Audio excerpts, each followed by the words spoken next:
చెరసాలకు వెళ్తున్నాం, జైలుకి తీసుకెళ్తున్నారంటే మనం భక్తి లేక వెళ్తున్నారు అనుకోకూడదు. క్రీస్తు నిమిత్తం హింస గొప్ప భాగ్యం అనుకున్నారు భక్తులు. కాబట్టి ఇక్కడ ఏమంటున్నాడంటే దేవుడు ఈ పౌలుగా మారి ఎలా తన పనిని జరిగిస్తాడో చెప్తున్నాడండి. ఎలా జరిగిస్తాడంట? అందుకు ప్రభువు, నీవు వెళ్ళుము, అన్యజనుల ఎదుటను రాజుల ఎదుటను ఇశ్రాయేలుల ఎదుటను నా నామము భరించటానికి. నిజంగా భరిస్తున్నామండి, ఆయన నామాన్ని భరిస్తున్నాం. భరించడం అనేది చాలా ప్రాముఖ్యం. ఒక భార్యని వివాహం చేసుకుంటాం కదా, ఒక స్త్రీని వివాహం చేసుకున్న తర్వాత, పిల్లలు కన్న తర్వాత అనేక లోటుపాట్లు వస్తాయి. సంసార జీవితంలో కానీ, సంఘంలో కానీ, సమాజంలో కానీ. మనం దేన్నైతే సొంతం చేసుకోవాలనుకుంటామో ఆ సొంతం చేసుకోబోయే ఆ సంకల్పంలో అనేక ఇబ్బందులు ఎదురవుతాయి. దాని అంతటిని మనం భరిస్తాం. ముఖ్యంగా సేవకులుగా మనందరం భరిస్తున్నామండి. నేను చాలా మనస్ఫూర్తిగా చెప్తున్నాను, ఒంటరి జీవితాలను మనం అనుభవిస్తాం. ఒక కుటుంబంలో ఒక యజమాని ఎవరైతే ఉంటారో తన కుటుంబం కోసమే ఆలోచిస్తాడండి.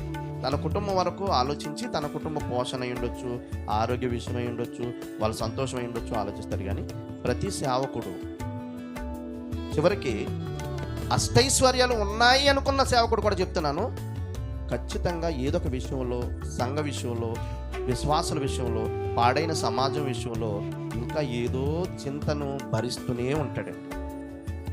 అంటే దానికోసం ఒప్పుకొని వచ్చారు. అక్కడ పైన మీకు రాయబడింది చూడండి, సాధనం.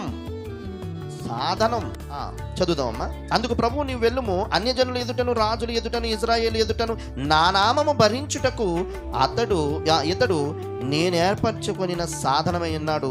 ఇతడు నా నామము కొరకు ఎన్ని శ్రమలను అనుభవించవలెనో నేను అతనికి చూపుదునని అతనితో చెప్పాను. ఎన్ని శ్రమలు అనుభవించాలో ఎందుకు పిలుచుకున్నాడంటే అండి, ఎందుకు పిలుచుకున్నాడు? అప్పుడప్పుడు మనం గత కాలంలో సినిమాలకు వెళ్ళే అనుభవం ఉంటుంది కదండి. సినిమాలకు వెళ్ళే అనుభవంలో ఆ చివరిన సినిమా అయిపోయిన తర్వాత ఒక పేరు వస్తుంది. ఏమొస్తుంది? శుభం అంటే మంచి జరుగుతుందని కాదు, సినిమా అయిపోయిందని. అంతేనా? శుభం వచ్చిన తర్వాత మళ్ళీ సినిమా వేస్తారా? సినిమా అంతా అయిపోయిన తర్వాత శుభం వస్తుంది. అంటే శుభం ఎప్పుడైతే అన్నారో ఇంకా మొత్తం అయిపోయిందని. దయాప్రాప్తురాలా, నీకు ఆ రోజు మొదలైంది మరియమ్మ గారికి కష్టాలు. అర్థమైంది కదండి. ఒకసారి దేవుడు శుభం అంటే తప్పని కదండి, అంటే ఆ రోజు నుంచి వాళ్ళని వినియోగించుకుంటాడు.